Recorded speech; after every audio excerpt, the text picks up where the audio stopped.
Hey everyone, so in this episode we are getting so much closer to Modern Farmhouse, the Shiplap look, although Brad really wants to emphasize I call this it is tongue not- and groove. and we'll get into all of that coming up in this episode.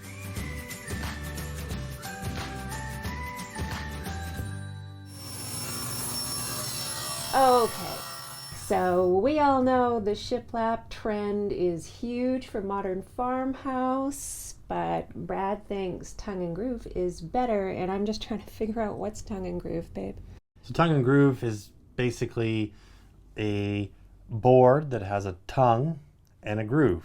Okay. And one fits into the other. And so when you're nailing or stapling these two, you always nail the tongue side and then you slip the groove over top of that board. This is another piece of fir, I believe. It's all scratched up on the back side, so we'll just apply some PL 400 onto this. And then the next board after this, I'll actually have to cut and fit around these switches. So you're, in a sense, blind nailing. You're hiding those nails, so you're not face nailing. Okay, so why is that better? It's not better. It's just what I've always used is T&G, and that's another word for tongue and groove, and that's what I like. But we're not using tongue and groove. We had to take kind of a little We're shortcut. cheating. We're cheating. So here's a piece of cedar. This is actually clear cedar, believe it or not. Back in the day, cedar was cheap, but not anymore. And they used to do a lot of siding in cedar. I can't really resell this because it's damaged on the back, and I wouldn't want to give this to a client. But for myself, it's great. I can use it and make anything out of it. Instead of doing a tongue and groove, I just cut off the old tongue and groove off of this wood because it was all damaged. And then I just chamfered at the edge here with a router bit. Hold up, what's chamfering? Take a square edge and just knock the corner off at like a 45-degree angle. When you chamfer two edges of a board, or boards I should say, you then put the boards together, you get a V joint. And that's what tongue and groove looks like. And I just used a small Bosch Colt router to do that, and it has a little edge guide, so it worked out really, really well. I started off using a router table, but it was just too hard. The boards were too long. Some of them were cupped, and it was just not really working very well to put a bent piece of wood through a router table. So I just went with a handheld instead, and that's what we got. How come you don't put glue everywhere? Well, you only need enough just to hold the board in place. It's not going to go anywhere. We're also using a really small nail. We're using 1 3/8, so we're just going through the plywood by like 1/8 of an inch on the back side, which is nothing. I know there's, I'm going to be fine. I'm not going to nick any wires because they're all, tucked away nicely. They work, but they're not like glue. Glue bonds things. It can be there for life. When we want to pull this apart in the future, if we rip this off, we'd probably end up pulling some of the plywood off as well. So the glue is really what is holding this on. The nails are just here to hold it while it dries.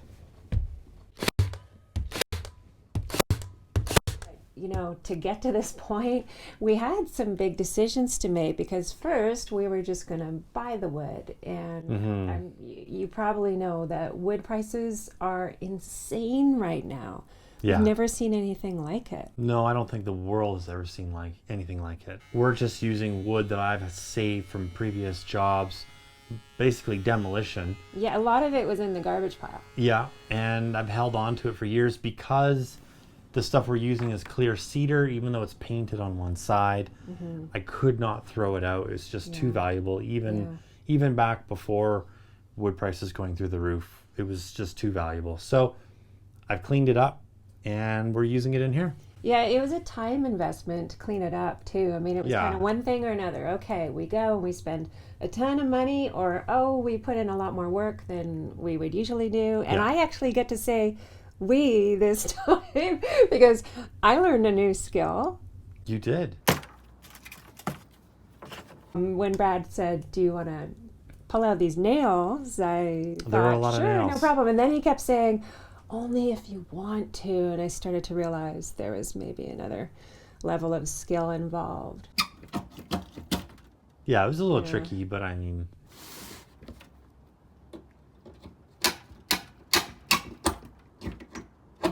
Don't really know how my technique is on that one. You There was did. definitely a little knack to it.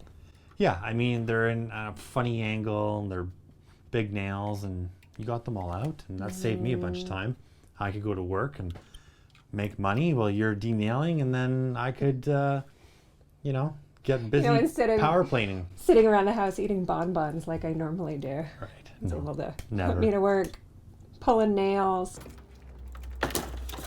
I got to use the fancy stiletto hammer. You did. Yeah, Mhm. I'm surprised actually Mhm. that he even let me use it because that's a I'm surprised you remember the name. tool reviews, babe. I remember. Whoops. Don't show that one where I destroy the wood. Oh well.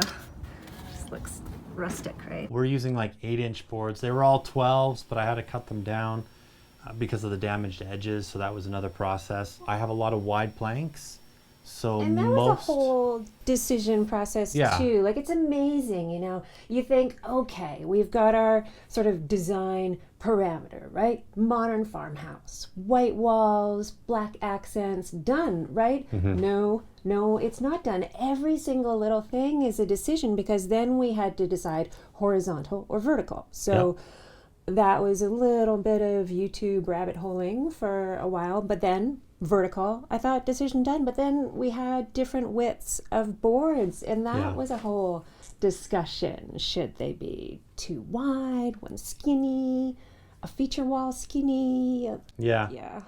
I just wanted to get it done, so wide it is. Yeah. And less work for me. Get it done, get it out of here, and let's get on to the next project. But you're going to do skinny in the nose area, though. Yeah, the nose area is curved, so we're going to cut them down to 3 inches or 4 inches wide and then put them in that way.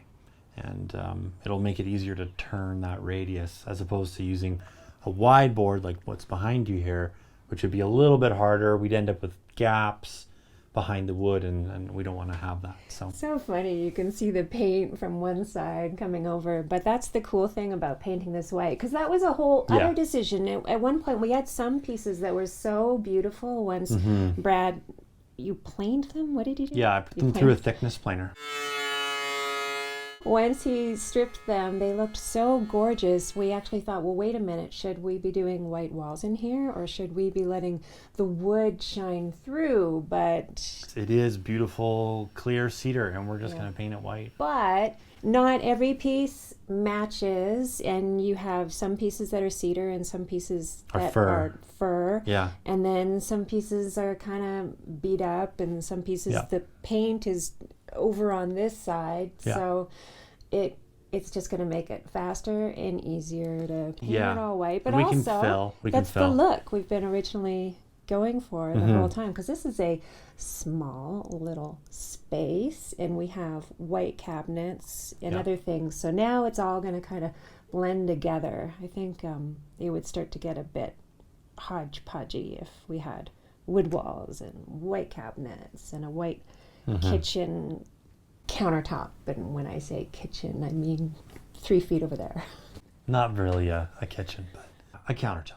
What would you tell someone if they were thinking about doing this for the first time? Don't be afraid of it. It's really, really easy. If you can get a hold of a router, just watch some videos on how to operate a router. Jump into it and just give it a go. And wider boards mean the job goes along faster. It does go faster. Buying wide boards at a store, like 10 or 12 inch boards, is really expensive, because you don't always get nice wide boards, especially in cedar and clear.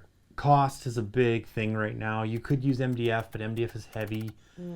That's why the cedars, cedar's nice because it's nice and light. I could have planed it down even thinner. I left it at about 5/8 of an inch thick, but and it's a little thicker than I expected it to be. But does that offer us a benefit of more insulation at all? Not really. It's more of space, but we're talking I'm losing space in here. an inch we in haven't the even whole put width. in furniture yet. Yeah.